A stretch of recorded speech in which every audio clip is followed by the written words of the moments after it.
Welcome back. We are looking forward to continue where we left off last week. Kuf Vav, the original text. The page Kuf Vav on the right side, we did 210. We're about 5 lines from the top. Ach Moda Zois. However, it's known that an arousal from above comes from arousal below. So, what type of arousal of above are we talking about? So if you see the last class, as we're always trying so much to abbreviate the information of the previous class towards the present in all classes, not always we're successful, even though, as we mentioned time and again, that there's really no reason for it because it's so easy to access it, especially on the original website, tanyaonline.com. TanyaOnline1word.com, and it's just on the left side. All the classes from the very beginning of this shiur are all lined up, and the last classes, I believe there was 4 classes on this very chapter. It's a bit lengthier. Are all lined up on the left side of the site, and again, namely, which you could easily. What comes to eye first of course, the latter classes on this very epistle of Igeres HaKodesh. So we could really try at least to start to get into it right away, because we were perhaps even this week easier. The Yisrus of the La'ela, this is the arousal of above, which is the idea of davening, having a successful davening. Successful davening is really the opportunity when a Yid is able to not only to identify with the above truly, but to really have a sensational experience of the closeness of him and HaKadosh Baruch Hu, to the extent of the maximum closeness, the most intimate closeness of a Yid to HaKadosh Baruch Hu, for real, that is, for real. We spoke about this last week, when he exercises a real good healthy davening, and that is, of course, by all definitions, stupendous to sense that one is, we know when we do a mitzvah, we connect to HaKadosh Baruch Hu. So Rebbe explains this idea very quickly to mention a beautiful reference to this very latter statement in Perek Mem Vav in Tanya, all over Tanya, of course, Mem Vav. In Likutei Amarim, also click away, we're holding at this point at the Igeres HaKodesh, this 4th segment in the Sefer Tanya. We were zeicha, we merited to conclude the first Likutei Amarim, Igeres HaTshuva, Igeres HaYichud B'Amuni, Igeres HaTshuva. We're holding Igeres HaKodesh. We mentioned a few times Igeres HaKodesh, how it's distinct in the previous segments. Every letter is written to a different, based on a different circumstance, and therefore there's no sequel connection really between one letter and another, even though there are different Nukud, we mentioned this as well in the past, different points that with Alter Rebbe notes from one letter to the other. I wrote you last year in the same topic, but generally, of course, the letter is Igeres HaKodesh, so each letter is a subject on its own, even though we did say that you can definitely thread a concept through all the Igeres HaKodesh, even though there's certain Igeres do not even Bechlal speak about tzedakah, but you can say on the overall, the old 32 epistles presented over here, of course there was more, but presented in Tanya here, in the Sefer Tanya, you can say that there was a revolutionary, not change, but revolutionary perspective placed on this very unique mitzvah of tzedakah by the Alter Rebbe. But again, it has so many different ideas, which Alter Rebbe conveys so uniquely in these Igeres, in these epistles. And in this case, it is again the Igeres HaKodesh. So I just mentioned Perek Mem Vav of Likutei Amarim, also a click away throughout the entire Tanya. Alter Rebbe is really the one who brings us into the fold that we learn Torah and do a mitzvah from the very beginning of the Tanya. Perek Dalet and Perek Hey, he underscores the even significance and perhaps superiority of Torah, or not perhaps the superiority of learning Torah, even though the other mitzvahs. Points this out, but he give and later 23, 37. So but throughout the entire Tanya, the Rebbe really brings us really into the spirit of our performance throughout our entire lifetime. What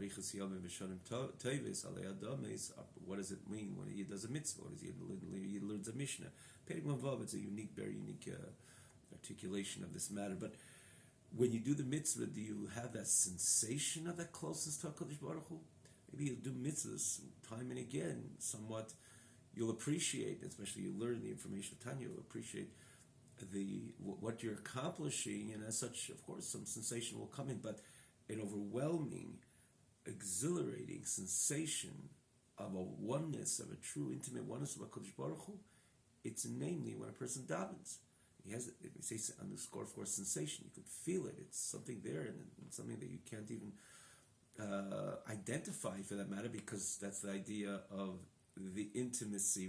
Intimacy means one loses himself in davening. One loses himself into the experience of that closeness to HaKadosh Baruch Hu, and therefore it's not something you could just pinpoint. Oh, right now, the moment you go right now, you drop, you plummeted, because you're not there anymore. The whole idea is, and this is the Alter Rebbe's Lashon, we say this just because the Alter Rebbe points this out, it's the mile min adas. The moment you try to make sense of it, with reason and rhyme, you're not there. The whole point is you lose yourself into the experience of that dveikus with HaKadosh Baruch Hu. And therefore you can't, it's not das, it's something you could pinpoint. It's a mile min adas. We gave a few examples, an example last week.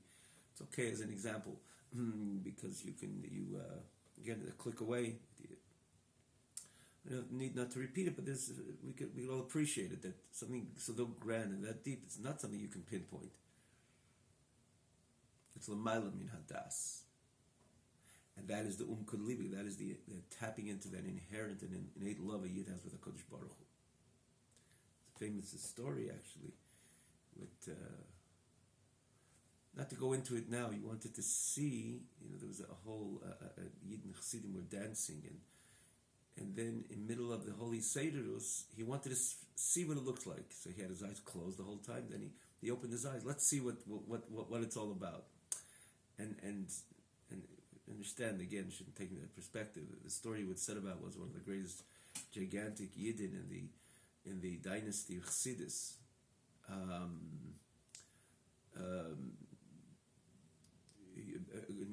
great chassid, a great chassid.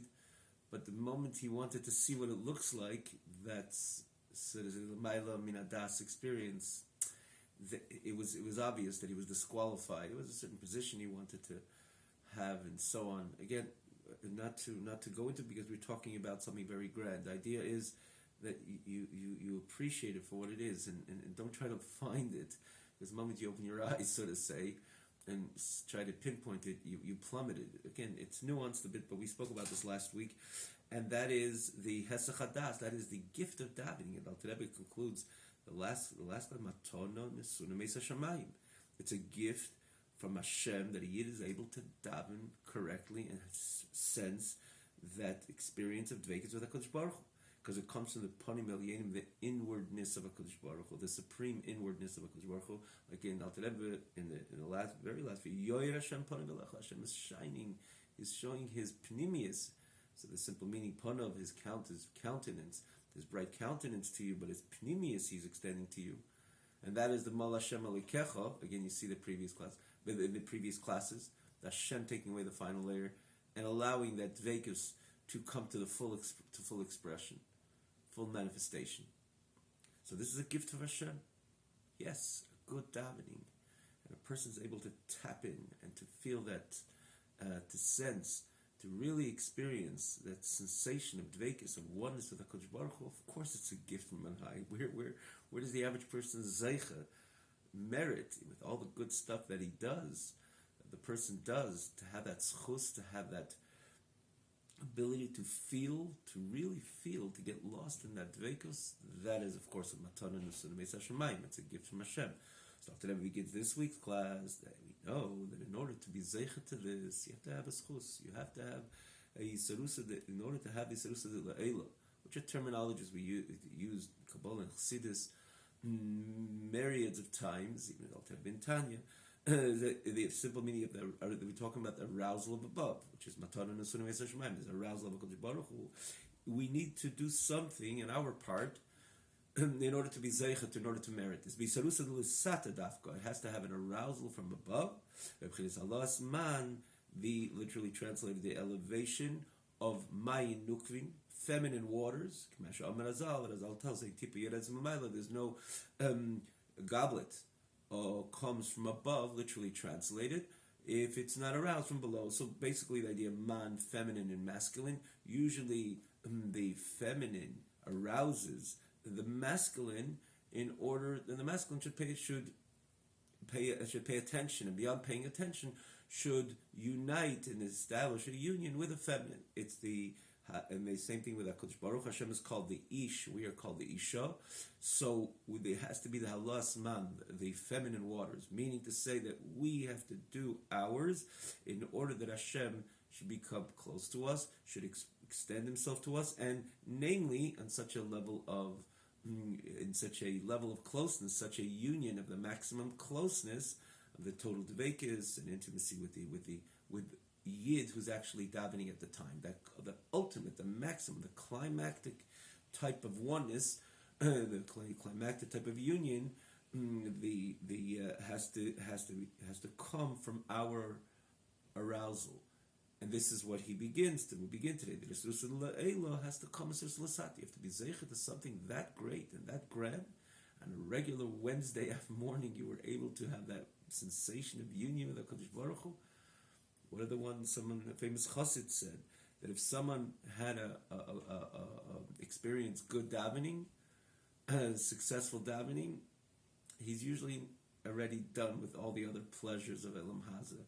It is such an exceptional, in his words, it's such an exceptional oinig, it's such an exceptional delight and pleasure that all the other pleasures of Elam Haza fall pale. He says if someone was there, they can identify and everything falls pale. Now, not to take it out of context, the person still remains a Beinoni, not to go into, of course he still remains a Beinoni, that he has to be careful, and so and so on, because the Nefesh Bahamis never shrinks.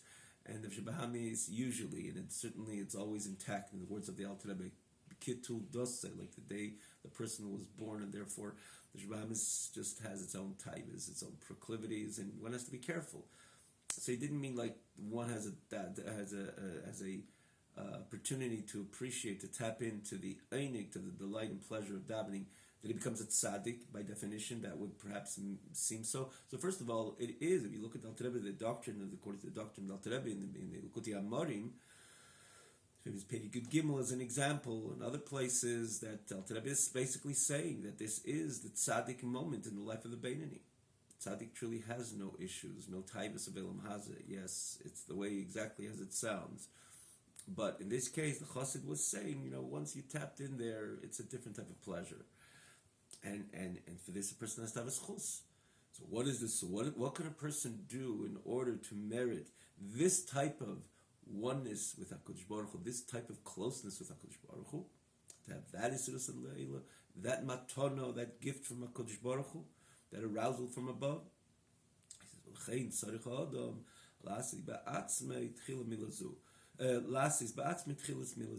first thing a person has to do is to take away the first layer. Now remember, this was in context of the Psukim Baruch Atah Adonai Eloheinu melech haolam shehakel mi'advarim. If you recall,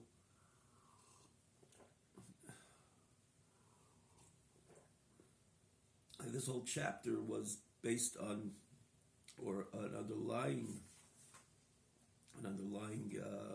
theme was the idea of milah, the idea of one circumcising their heart, which is based on a pasuk. The pasuk says, "Umal tem esaros levavchem."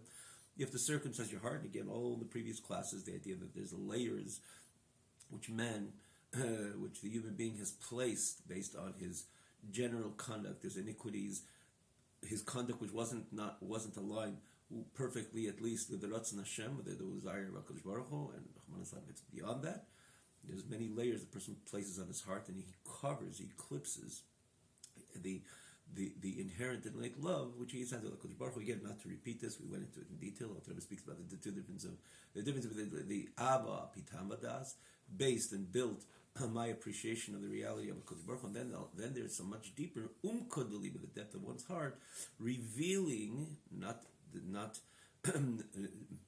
establishing, but revealing the inherent innate love of Yid HaKadosh Baruch Hu, which is of course much deeper and much more evidential or evidently aligned with the emes of the truest level of connection of the Yid with HaKadosh Baruch Hu. and as such, the Yid, so therefore it's incumbent upon the Yid to remove that layer. And then we found the other pasuk, or the Alter Rebbe reads the other pasuk, which seems to contradict that it's a Mol Hashem Elekechas Lavav. That Hashem is removing, so to say, Hashem is recircumcising your heart, La'avas Hashem, to extract that innate and powerful, most powerful love of Yid HaKadosh Baruch Hu, the Umka Deliba type of love of the Yid HaKadosh Baruch Hu, the depth of the heart, which is again that innate inherent love. So who's doing it? We're doing it. Hashem's doing it. So Alter Rebbe, again, last week's the classes. In the previous classes a click away, we have to do ours to take away the thicker layer. Just like when we're talking about actual circumcision. There's milo priya, there's the thicker layer and the thinner layer, and they both ought to come off in order the person should do the mitzvah the way it's meant to be done. Someone does the milo but he doesn't do the priya. According to halacha, it's as if you didn't circumcised, and we explained it also. Again, the way it is in Avodah, something is still there and something is still covering, and therefore it's not lucid, it's not transparent, it doesn't flow, so to say, that way, that sensation of love of the Yid HaKadosh Baruch Hu. It doesn't flow, it's not something which it gets stuck, and again, because there's still a thin layer, so the thin layer also has to come off. So the thicker layer we have to take off, the thinner layer, and that's the reconciliation of the two psukim, between the two psukim. Well, maltem, we have to take off the thicker layer, that gross and crass layer which we place, and then Hashem, as again matana, Hashem comes in, so you did yours, I will take off that thinner layer, umal Hashem alekecha, and right away what does it say? La'ava, that love is bursting out. And what love? The deepest love of the Kodesh Baruch Hu, the Kadaliba type of love. So the Alter Rebbe says, this L'Sato, kind of, we learned about it before. Of course, that's predominantly, we have to take away the layer that we placed, and we we block the heart from its natural need and desire and enormous force. So say it's the breathing, it's the respiration, if you will, of the heart, if you can say that. You're blocking sunlight, you're blocking somebody to breathe. It's so natural, it just wants to breathe. It's beyond just a desire for a good piece of cake or anything else, or a good drink even in a hot summer day. Breathing is who the person is. You block it. It's so detrimental. And so too to the Yiddish heart, to the heart of the Yid, which has an innate, inherent love to HaKadosh Baruch Hu, which is bursting, always wants to be davuk with HaKadosh Baruch Hu, because Yid is a chelik l'kamim mal mamish. The Yid is a part of HaKadosh Baruch Hu. So when so unfortunately we put the blockage. We have to take it off. So that's the first Esrus L'Sata, which Alter Rebbe made it very clearly. It's quite conspicuous in his previous message. You do yours. Yours is L'Sata is primarily to take away this Mila, the Orlos Alev, the Fashtopkeit in the heart. You have to take away the Klipa, the Hagasa, Vidaka. It's interesting because the Daka is the Abish taking away, but we have to try to remove whatever we can. Which enclose and cover up on that core of the inwardness of the heart, which is the Avas Hashem, which is the love of HaKadosh Baruch Hu, L'man Chayecha, for that matter, the appreciation that Hashem is our entire life, and this is, for that matter, quite makes the previous example quite accurate. It's our respiration, it's our breathing. So you gotta let it flow, and this is the Avos Hashem, the love of Yid HaKadosh Baruch Hu, is L'man Chayecha, knowing HaKadosh Baruch Hu is his life. He senses, because he's a chelik of the kamimal, not that he's introducing something else out of his system into his system. He is a bench of HaKadosh Baruch Hu. He is part of HaKadosh Baruch Hu. He has part of HaKadosh Baruch Hu within him. He or she has a part of HaKadosh Baruch Hu within them, and therefore the Avos Hashem is L'man Chayecha, is an appreciating that HaKadosh Baruch Hu is his entire life, and therefore you have to get rid of anything which covers over that Nekudas Pnimis Halev, which is that Ava the love of Kodesh Baruch Hu, Laman Chayecha, the appreciation and understanding and profound knowledge or profound appreciation, because again, it's not only based on knowledge, it's the emes, Laman Chayecha, HaKadosh Baruch Hu is our life, and that's the Avos Hashem, and that's why it's so powerful, because again, it's innate and inherent, and it is in Golus, but Taivas Elam Haza. Again, what are the layers? The layers is you didn't put a few sacks or thick bags over it. This, as we spoke about this in the past few classes, we don't have to again elaborate. This is it went into Golus, in other words, it was covered. Golus means you take something special and you exile it. We mentioned a king, and you're talking about a noble king, a true melech. And again, in history, they were very good malachim. They weren't looking for the power, but they had leadership and had regality and royalty, and everything about them was kingly. You take that king from one moment to the other, or however long it takes, and you put him into galus, you put him into an area where he is secluded and cannot connect to his people and be the king and govern as a king. That's galus. You locked him away, especially you're talking about an actual meiser, incarceration. You put someone in a cell, you lock the door behind them. Everything about them remains intact, but they cannot express it. That's why it's such a deep and difficult galus for them. It's not their place. Their place is a place where they can express who they really are. The neshama is a chelik l'kami mal mamish, is part of HaKadosh Baruch Hu, and is so adamant to express that oneness and to reveal that oneness to himself, to his conscious mind, to his surrounding, to the entire world, to connect to HaKadosh Baruch Hu, and again in the different ways, starting from this unique union with HaKadosh Baruch Hu, which comes through davening and the learning Torah and doing mitzvahs. But the person, because he got involved, he or she got involved in the taivas Elam Haza, the proclivities and lusts and desires of Elam Haza, overly done. Again, it doesn't mean that a person has to run away from matters of Elam Haza. No, a person has to live normally, in an orderly fashion, and eat normally, and eat with order, and live with order. And of course, we are dependent on matters of Elam Haza, if it's money or food or drink and so on. Of course, we don't have to run away from this. But we're talking about the overly indulgence and the taivas and the proclivities of Elam Haza, of this physical world, as we explained also in detail, the extras and the extras and the extras. Each extra is a drive. You're allowing the nefesh bahamis. You're giving into the driving force of the animal soul. You're aggrandizing it. You're giving it its maximum space. And in the end of the day, you overly do it with your nefesh bahamis. That becomes the coverings, and that becomes the establishes these very many layers over the purity of the Pnimis Halev of the Yid. So the person has to get rid of that, which again, the Taivas Elam Haza, and again, Alter Rebbe writes this. The Rebbe writes these words, which again we can appreciate that in the end of the day we're talking about not our connection to Elam Haza as a means to an end. Then we don't find the chayecha, our entire life and our entire connection and forceful and adamant and passionate connection to matters of Elam Haza, because usually you're passionate to something which is an end game, a means to an end. Okay, I'm eating in order to do something grander than just putting the food in my mouth and appreciating the sandwich and just swallowing. No, of course not.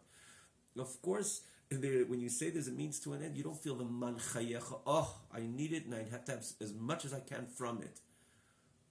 Because anything the means to is breathing a means to an end. Yes, there's a bigger picture. You're living, you're doing something, but it's not something that you could say that no, this is breathing is l'man chayecha, because one stops breathing, they expire.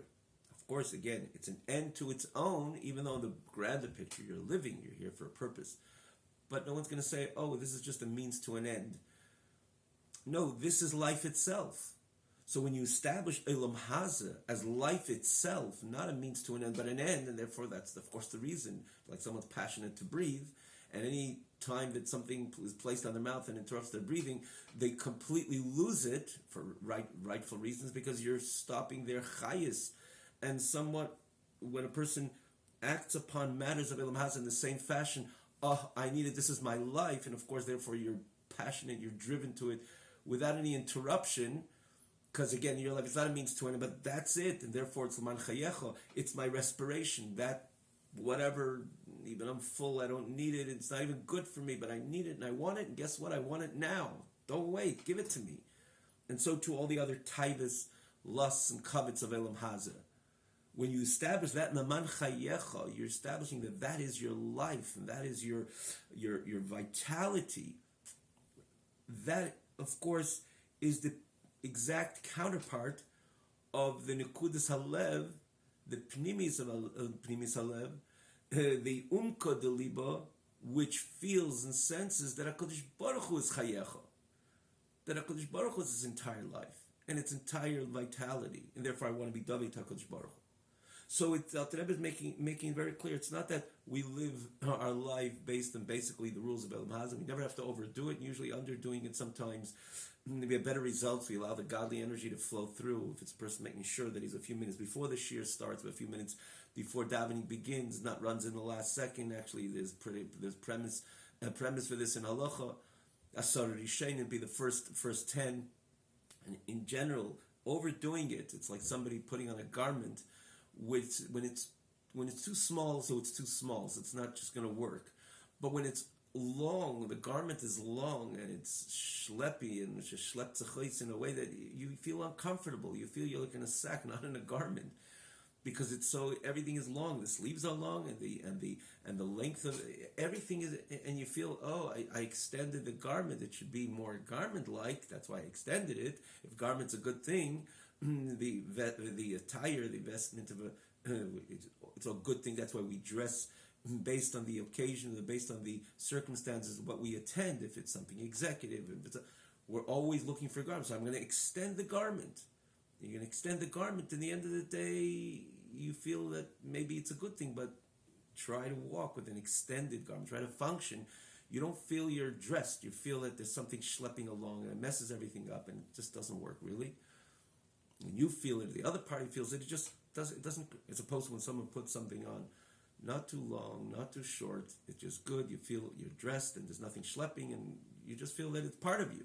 And then Semi Hashem does want us to establish garments, if you will. In other words, we should establish Hapiderech HaTeva, the ways in order that we should be able to progress with our life again, with the overall objective as this being just a means to an end, that we be able to learn Torah and do mitzvahs and pay tuition and be healthy and so on. Of course, the garment has to be established in order, because this is the way HaKadosh Baruch Hu wants a yid to live. But when you make the garment a little bit too long, meaning to say the last minute, and 5 minutes late, 10 minutes late, because you have to stay by the extra meeting and the extra call and the extra.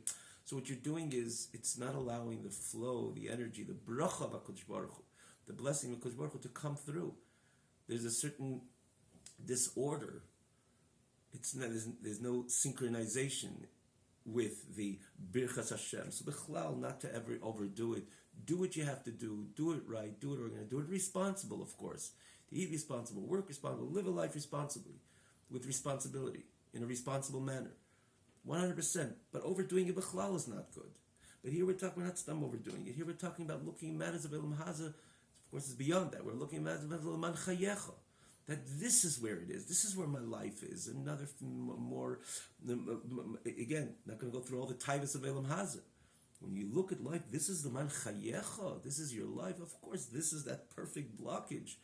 This is that sack. These are the layers. Sometimes you have a layer with the one below it comes off and you still see that diamond. But this is that layer where it holds everything tight over that leman chayecha love of you, which is coming from Umkadalibo, that depth, that pnimius of yours, which is again innate and inherent and ready to breathe, but you're covering it up with the taivas of Elam Hazeh, the lusts and covets of Elam Hazeh, that you establish L'man Chayecha, that this is your life, which of course, again, that's the perfect cover, perfect quote, of course, over the L'man Chayecha love, which is again so seeking and desiring to come to the surface and express itself.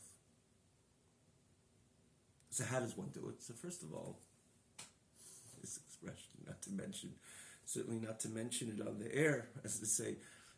People used to say, it's a famous word. Stop, instead of going to diet sessions, just stop whatever. Stop overeating. Just don't overdo it. We all know what it means. Living a life appropriately, in a responsible manner, and overly doing it, overly indulging in every area, every time of Elam Haza. And then there's the extreme, and there's farther extreme, and there's the far extremes. And a person like the famous Lashon of the Rambam, Novel B'Shus HaTorah. Oh, it's kosher, and it has this hechsher, and that hechsher, and this meat, and this, everything is B'Shus HaTorah. But it's Novel B'Shus HaTorah. This is a message of the Ramban, famous Ramban, that you're covering over who you are. You're not allowing your true self to express itself. And that's where we start. It becomes a very big goal. So how does one take away that layer? One controls themselves, lives a normal, healthy, responsible life, not to the right, not to the left. It goes b'derech hamelech, b'derech hamitzvah, in a very normal, again, manner. However, in other words, and not to overly do it. That's the first thing. But Alter Rebbe says something very interesting, and again, Alter Rebbe, which enters, is able to, like nobody else, explain them behind of every single mitzvah. It's not something which you can see; it's that complicated. But Alter Rebbe says one of the ways that we do it, one of the ways we express our Sudas L'Sata, taking off the Orlas Haleb, our Orlas Haleb, is through giving tzedakah in abundance. Nesinas hat tzedakah Hashem. From your money, because money also has the chayusay, as we don't have to explain. Money is one of the things that the person is most driven to. Why? That's how it is. That's the way the human being functions from the day one of creation. Money is something which, as a person feels, is chayus, and money is, for that matter, by all means, it's chayusay. Because with money, a person could buy bread, and a person could buy the vegetables, and a person could buy his house needs, or the house, or the furniture, or jewelry. Everything money buys. If there's money, it's a normal market, a normal world. Money buys a lot. So money is the chayus of the person, but there's two dimensions to this. Money is the chayus because you actually could buy things which contribute to your chayus as a human being.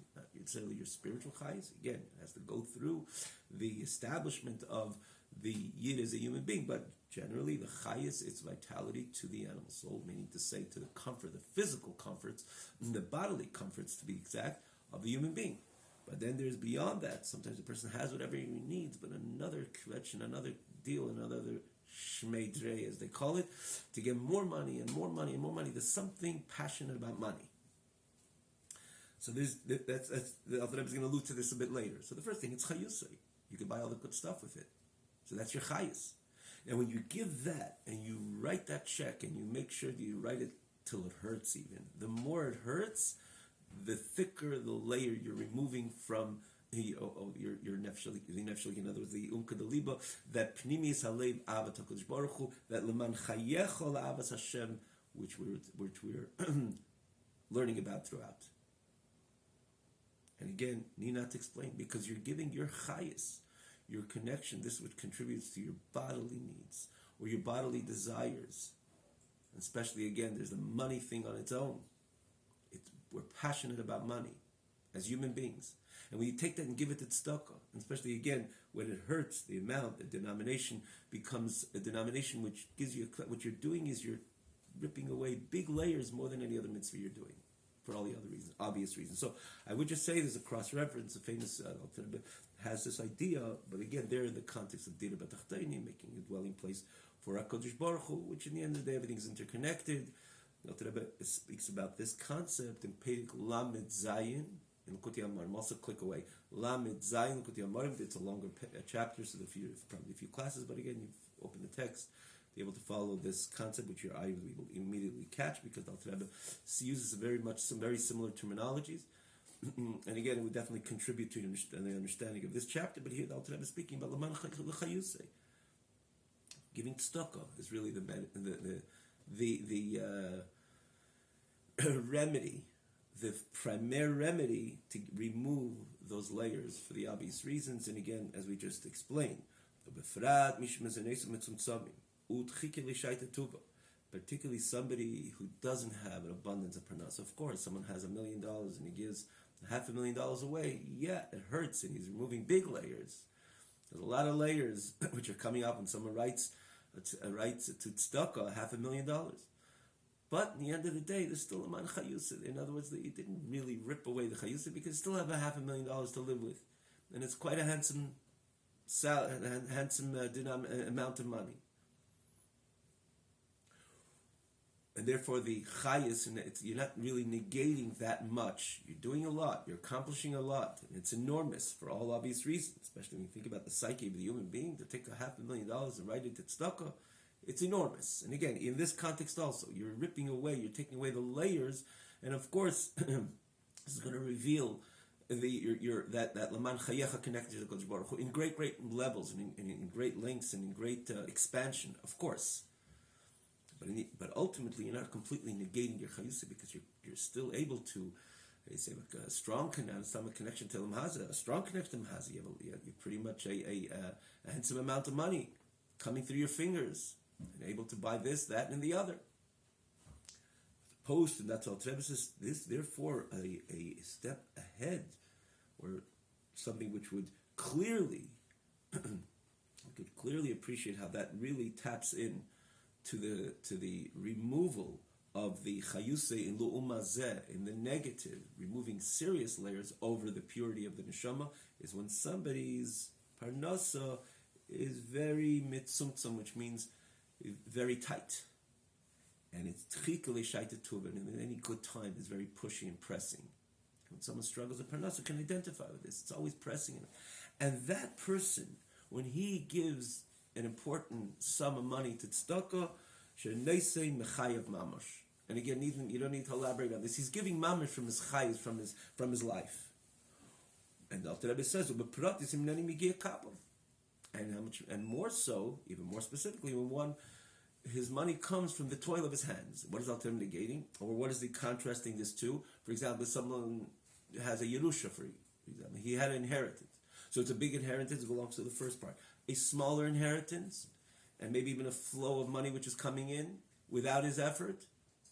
So there, when you give that, it's mitzumtzamim, it's tight, but you're giving it out. Of course, you're taking off important layers from your neshama, because this is the real man chayecha, because it's not that you're going to remain with a lot after. No, you start off with a little and you give that away. Of course, you're taking off the real thick layers, or completely removing of the layers over your neshama. But the Alter Rebbe says, in this case, it's money that you could buy stuff which you're going to contribute to your life and to your comfort, but you didn't put your effort into it. Then there's people, it's not a Yerusha, it's not a system that they're getting money from this source or that source, but it's the money that they put in based on the toil of their hands. They worked at a hard day that day because they worked a lot, psychologically, emotionally, whatever the work was involved in. And namely, when a person has to literally work physically with his mamish, with his hands. So he put in a lot of toil. So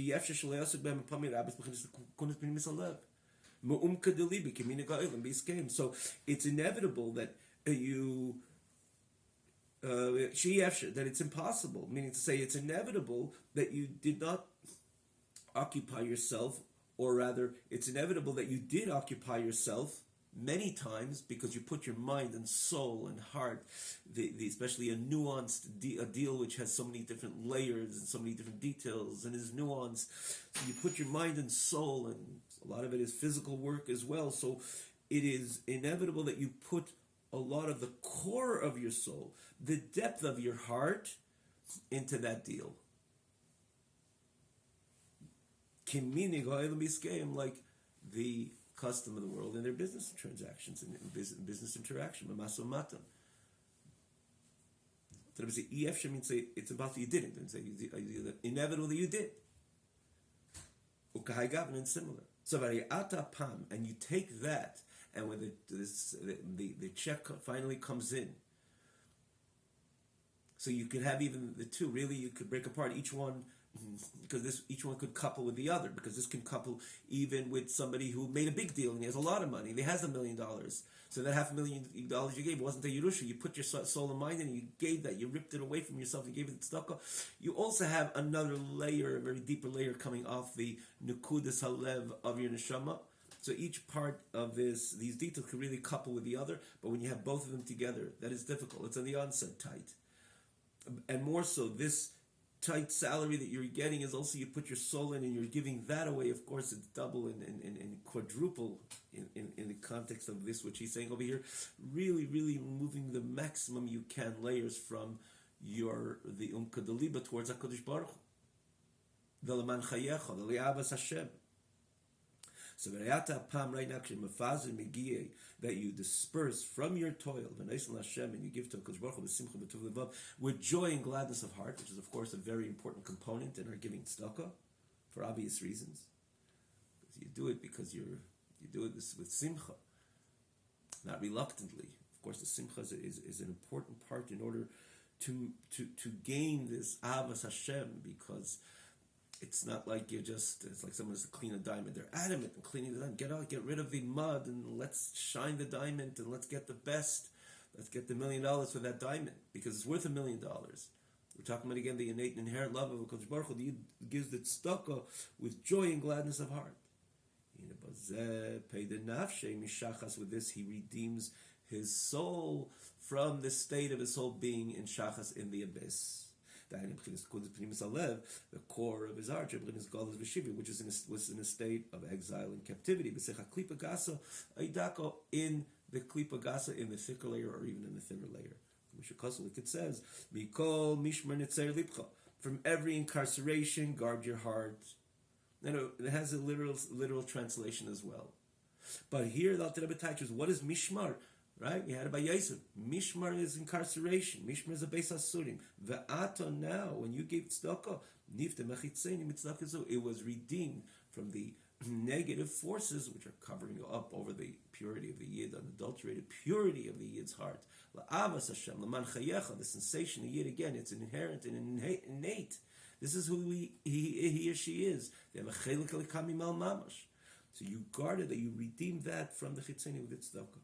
And that's the Alter Rebbe concludes this part. We'll stop by the dot towards the end of the page.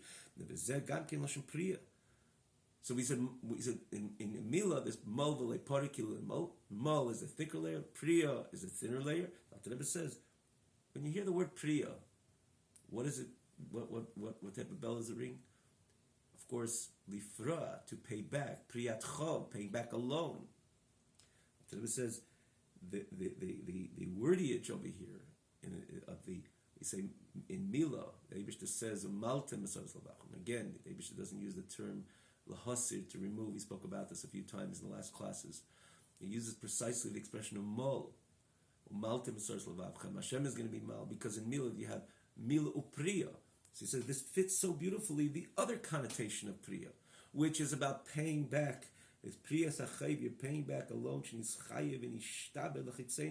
You're paying that back. Take your stuff and go away from me. I want to have that flow of Leman Chayecha towards HaKadosh Baruch Hu.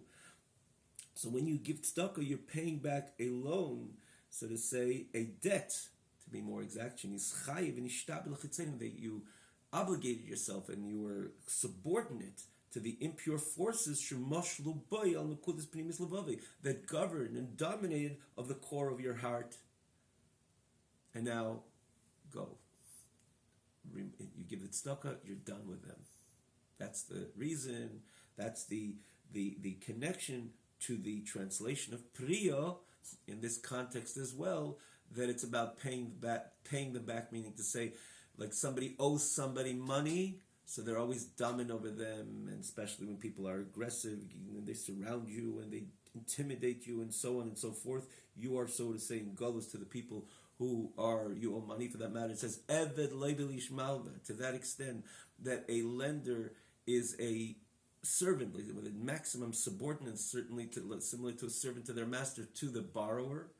That's why we have a mitzvah, that we have to be very careful and sensitive. Even you borrowed money to this person, to the extent it says don't even go around him. Don't indicate anything, even in most external, far-fetched external manner. These are halachas, because the Torah still wants us to be sensitive to the person who we lent money to. But in the same token, Eved Levil Ish Malva. And so too, Rahman al-Itzlan, that the chitzenim, the negative forces, dominated over the Nekudas Pnimis Halev. So Nekudas Pnimis Halev was subordinate, and therefore similar to the Eved Levi Lish Malva, to the borrower, to the lender. And therefore, when you give tzedakah, you send them away. Priya, pay, go. Again, it's like paying them back, giving to them fakir. You're shrinking them. You're getting rid of them. But the idea of the letting go is when you give tzedakah, that's the connection to the terminology priya. In this context, you pay them back because till now they were dominant over you. And that's why it says b'shaveh b'tzedakah. It says in that pasuk that we brought before, tziyin b'mishpat tipodeh. I think it's over here in this chapter. I believe Al Rebbe brought it, but he speaks about b'shaveh b'tzedakah. I don't know if it brings the first part. He said b'shaveh b'tzedakah, your captivities. When Teda says, and the pasuk says rather, Zion will be redeemed with mishpat. Usually it's halachas, it's Teda, but b'shaveh, those who are in captivity, is b'tzedakah. Now we see the precise expression because the neshama is in captivity, and with tzedakah you redeem your neshama from that captivity, as explained. Have a wonderful night.